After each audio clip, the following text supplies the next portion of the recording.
एक साम्राज्य की राजधानी विजयनगर। 12th क्लास हिस्ट्री का चैप्टर नंबर है 7 और इस चैप्टर के ऊपर मैं आप लोगों को एक वीडियो ऑलरेडी प्रोवाइड करा चुका हूं। अगर आप लोगों ने फर्स्ट पार्ट की वीडियो को नहीं देखा है तो जरूर देख लें।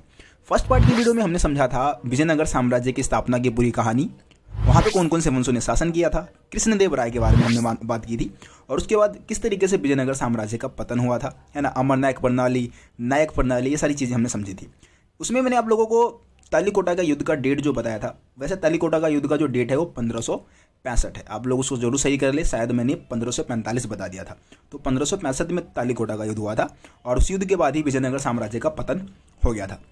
वैसे आज की इस वीडियो में हम 3 टॉपिक समझने वाले हैं, जिसमें सबसे पहले हम विजयनगर साम्राज्य की जल संपदा की बात करने वाले हैं, जिसमें ये क्या था कि सिंचाई के लिए और जल की पूर्ति करने के लिए एक बहुत ही अच्छी व्यवस्था विजयनगर साम्राज्य के लोगों ने अपना रखी थी। इसके अलावा हम विजयनगर साम्राज्य की किलेबंदी की भी हम बात करेंगे। आपको पता है कि पुराने समय में यार युद्ध होते थे और युद्ध के समय विशेषकर जो राजधानी है, राजधानी का महत्व बहुत ज़्यादा होता था। अगर किसी शासक ने क्या किया, किसी साम्राज्य की राजधानी पर हमला करके वहाँ पे कब्जा कर लिया ना, तो पूरे साम्राज्य पे कब्जा माना जाता था। तो इस कारण पुराने समय में क्या होता था कि किलेबंदी की जाती थी राजधानी की। विशेषकर जो भी साम्राज्य की राजधानी है ना, उसको चारों तरफ से किले द्वारा घेरा जाता था, है ना, दुर्ग जिसको हम बोलते हैं। तो किले द्वारा घेर के उसको बिल्कुल सुरक्षित रखा जाता था। तो विजयनगर साम्राज्य में भी किलेबंदी की व्यवस्था की गई थी। उस पूरे किलेबंदी के बारे में हम समझेंगे, कितनी प्रकार की किलेबंदी वहाँ पे की गई थी। इसके अलावा हम विजयनगर साम्राज्य के शहरी केंद्र, जो शहरी केंद्र था विजयनगर साम्राज्य की, उसकी प्रमुख विशेषताओं को भी हम समझने वाले हैं। सो दोस्तों, आप लोग देख रहे हैं मेरे यूट्यूब चैनल रोशन साई स्टडी पॉइंट और अभी तक आप लोगों ने अगर इस चैनल को सब्सक्राइब नहीं किया तो यार देरी किस बात की है भाई, जल्दी से सब्सक्राइब करो यार और बेल आइकन को प्रेस कर दो ताकि मेरे चैनल पे आने वाली सभी वीडियो का नोटिफिकेशन आप तक सबसे पहले पहुंचे। तो चलिए आगे इस वीडियो को हम कंटिन्यू करते हैं।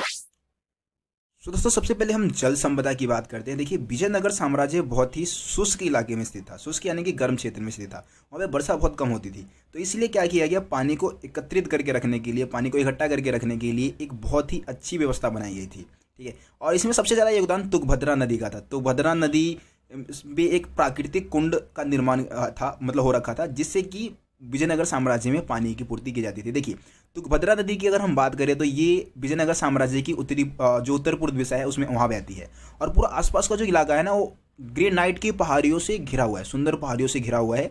और इन पहाड़ियों से बहुत सारी जलधाराएँ बहकर आती है। क्या बहकर आती है? जलधाराएँ। और उन जलधाराओं को पानी मतलब एकत्रित करने के लिए क्या किया गया है, उन जलधाराओं के साथ अलग अलग आकार के बांध बनाए गए हैं, ठीक है। और उन बांधों के माध्यम से पानी को लेके आया जाता है हौज में, और हौज में क्या किया जाता है, पानी को इकट्ठा कर लिया जाता है। और जो हौज में जो पानी इकट्ठा हुआ है उसी का बाद में खेतों की सिंचाई के लिए, पानी को पीने के लिए इसका इस्तेमाल किया जाता है। देखिए, सबसे महत्वपूर्ण हौज में हम बात करेंगे, 15वीं शताब्दी में एक हौज बनाया गया था जिसका नाम था कमलपुरम जलाशय। क्या नाम बोला मैंने?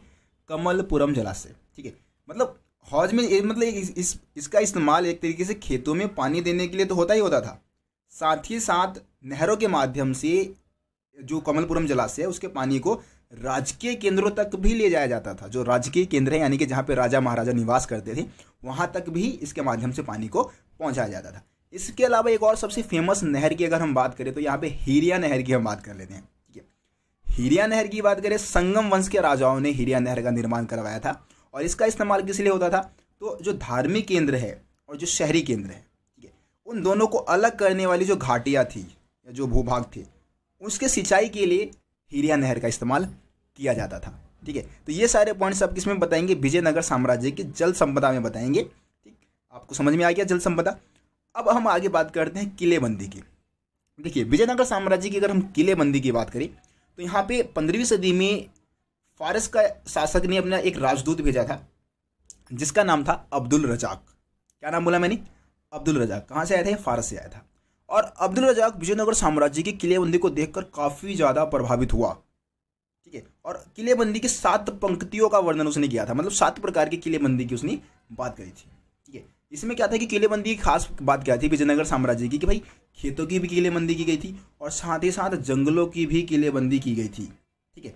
जिसमें से हम सबसे पहले, अगर हम किलेबंदी की सबसे पहली दीवार की अगर हम बात करें, किले की जो सबसे पहली दीवार थी वो आसपास के पहाड़ी इलाकों को जोड़ती थी। जो आसपास के जो पहाड़ थे ना, पहाड़ी इलाके थे, वहाँ पे पहले किलेबंदी की गई थी। और किलेबंदी की खास बात मैं आपको बता दूं कि भाई किलेबंदी करते समय ऐसे पत्थरों का इस्तेमाल किया गया था जिनको जोड़ने के लिए किसी सीमेंट की जरूरत नहीं होती थी, किसी गारे की जरूरत नहीं होती थी, ठीक है। मसाले की जरूरत नहीं होती थी। वो पत्थर क्या होते थे, फनाकार होते थे। कैसे होते थे, फनाकार, जिनको आपस में मतलब आप चिपका देंगे ना, आपस में बैठा देंगे ना, तो हमेशा फिक्स रहेंगे, वो फिक्स हो जाएंगे, वो हटेंगे ही नहीं। तो इसको हम फनाकार बोलते हैं, ठीक है। तो फनाकार पत्थरों का इस्तेमाल किया गया था और दीवार के अंदर का जो भाग है वो मिट्टी और मलबे के मिश्रण से बनाया गया था। तो मैंने आपको बोला कि भाई वहाँ पे खेतों की भी किलेबंदी की जाती थी, जंगलों की भी किलेबंदी की जाती थी। अब आप एक मतलब एक क्वेश्चन, बहुत ही इंपॉर्टेंट क्वेश्चन बनता है इसी टॉपिक से कि भाई खेतों की किलेबंदी क्यों की जाती होगी, खेतों की किलेबंदी करने का मेन रीजन क्या था। तो देखिए, पुराने समय में युद्ध हुआ करते थे। मान लें हम विजयनगर साम्राज्य का एग्जाम्पल ले लेते हैं कि विजयनगर साम्राज्य पे किसी दूसरे साम्राज्य ने क्या कर दिया, हमला कर दिया है ना। अब साम्राज्य जो है, मान लो उत्तर भारत के किसी राजा ने, उत्तर भारत के किसी राजा ने क्या किया, विजयनगर साम्राज्य पे हमला कर दिया। और विजयनगर साम्राज्य तो भाई आधुनिक कर्नाटक, महाराष्ट्र, है ना, विशेषकर कर्नाटक का जो भूभाग है इस समय का, वो आपका विजयनगर साम्राज्य था। तो विजयनगर साम्राज्य पे हमला हुआ। अब दूसरे राजा जो उत्तर भारत से वहाँ पे हमला किया है, वो अपने सैनिकों को लेकर गया है, जाहिर सी बात है, बहुत सारे सिपाही उसके साथ, और सिपाहियों की भोजन की व्यवस्था भी करनी होगी उसको, है ना, खाने पीने की, जो घोड़े हैं उनके लिए चारे वगैरह की व्यवस्था करनी होगी, है ना, जो भी जानवर है, बैलगाड़ी है, उनके लिए भी चारे की व्यवस्था करनी होगी। तो अब खेतों की जब किलेबंदी कर दी जाएगी या जंगलों की किलेबंदी कर दी जाएगी, जो दुश्मन है, दुश्मन को एक तो भोजन की प्राप्ति नहीं होगी, है ना, दूसरा उनके जो जानवर है उनको चारे नहीं मिल पाएंगे। तो जाहिर सी बात है कि जो दुश्मन है वो अपने आप हार मान जाएगा और अपने आप पीछे हट जाएगा, भाग जाएगा या आत्मसमर्पण कर देगा। तो खेतों की किलेबंदी करने का और जंगलों की किलेबंदी करने का मेन कारण यही था कि अपने दुश्मनों को खाद्य सामग्री से क्या करना है, वंचित करके रखना है और उनको आत्मसमर्पण के लिए क्या कर देना है, विवश कर देना है, ठीक है। तो ये खेतों की किलेबंदी का मेन कारण था। अब यहाँ पे दूसरी जो किलेबंदी थी वो नगरीय केंद्र के चारों तरफ की गई थी। नगरीय केंद्र यानी कि जो नगर है वहाँ पे की गई थी। देखिए, मैं आपको एनसीईआरटी बुक से सारी चीज़ें बता रहा हूँ, लेकिन आप एनसीईआरटी बुक में अगर इस टॉपिक को पढ़ेंगे तो काफ़ी ज़्यादा कठिन आपको लगेगा, क्योंकि बहुत सारी चीज़ें इसमें फालतू की डाल रखी है जो कि आपको बिल्कुल भी समझ में नहीं आने वाला है। लेकिन मैं जो चीज़ें बता रहा हूँ आपको सब कुछ समझ में आ रहा है और सारा कुछ एनसीईआरटी से बता रहा हूँ, ठीक है। इसके अलावा जो तीसरी किलेबंदी जो की गई थी वो शासकीय केंद्रों को घेरा गया था। तीसरी किलेबंदी से शासकीय केंद्र यानी कि जहाँ पे राजा महाराजा रहते थे, वो तीसरी किलेबंदी हो गए, ठीक है। इसके अलावा भाई मान लो कि आपने चारों तरफ से बस किलेबंदी कर दी, लेकिन प्रवेश द्वार भी तो बनाने होंगे ना, एंट्री गेट भी तो होना चाहिए ना। अब किले को लांघ के तो जाएंगे नहीं। तो क्या था कि दुर्ग में मतलब नगरों में या शहरों में या साम्राज्य में प्रवेश करने के लिए क्या थे, चारों तरफ मतलब हर तरफ जहाँ भी जरूरत थी वहाँ पे प्रवेश द्वार भी बनाए गए थे, ठीक है। और मतलब अच्छे प्रवेश द्वार बनाए गए थे और प्रवेश द्वार पे खूब नक्काशी वगैरह की जाती थी। मेहराब जैसे प्रवेश द्वार का आप चित्र देख पाएंगे, तो यहाँ पे जो भी नक्काशी वगैरह की गई थी, जो भी सजावट किया गया था, इस शैली को हम बोलते हैं इंडो इस्लामिक शैली, ठीक है। प्रवेश द्वार के ऊपर जो गुंबद वगैरह बनाए गए थे, गुंबद जो ऊपर आपको दिख रहा होगा ये चित्र में, तो ये इंडो इस्लामिक या हिंद इस्लामिक शैली का एक उदाहरण है, इसके माध्यम से बनाए गए थे, ठीक है। तो ये सारी चीज़ें आप विजयनगर साम्राज्य के किलेबंदी में बता सकते हैं। अब हम विजयनगर साम्राज्य के शहरी केंद्र की बात करते हैं। देखिए, बहुत सारे पुरातात्विद जब शहरी केंद्र का अध्ययन करते हैं तो उनको शहरी केंद्र का जो उत्तरी पूर्वी कोना था, उत्तरी पूर्वी भाग था, वहाँ से उनको परिष्कृत चीनी मिट्टी मिला, है ना, जिससे उन्होंने अनुमान लगाया, उन्होंने एक तरीके से सुझाव दिया कि हो सकता है कि यहाँ पे अमीर व्यापारी वगैरह रहते होंगे और एक मुसलमानों का एक रिहायशी मोहल्ला था जहाँ पे अमीर मुस्लिम वगैरह रहते थे, ठीक है। एक पॉइंट ये हो गया। दूसरा कि भाई 16वीं सदी का एक यात्री था, पुर्तगाली यात्री, जो भारत आया था यात्रा करने, जिसका नाम था बरबोसा।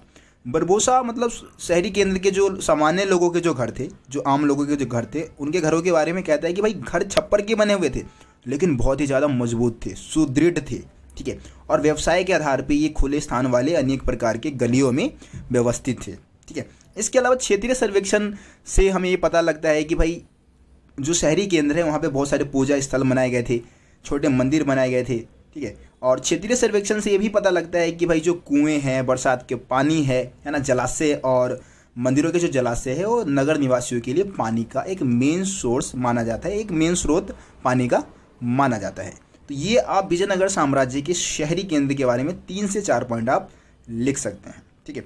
तो मैं उम्मीद करता हूँ कि आपको आज की इस वीडियो में जितने भी टॉपिक समझाए गए हैं समझ में आ गया होगा। समझ में नहीं आया तो वीडियो को एक बार आप दोबारा से देखो, ठीक है। ऐसा नहीं है कि मैंने आपको बहुत ही बेकार समझाया है, भाई सारा कुछ आपको बहुत ज़्यादा डिटेल में समझाया है, एनसीईआरटी बुक से समझाया है। तो एक बार आप वीडियो को दोबारा देखें, तिबारा देखें, उसके बावजूद भी अगर समझ में ना आए तो आप कमेंट में बताएं कि भैया ये प्रॉब्लम है। इंपॉर्टेंट क्वेश्चन की भी वीडियो बनेगी तो वहाँ पे मैं कोशिश करूँगा कि आप लोगों की जितनी भी प्रॉब्लम है वो सॉल्व मैं कर सकूँ, ठीक है। सो मिलते हैं आप लोगों से अगले वीडियो में। आज के लिए इतना ही, तब तक के लिए जय हिंद, जय भारत, अपना ख्याल रखें।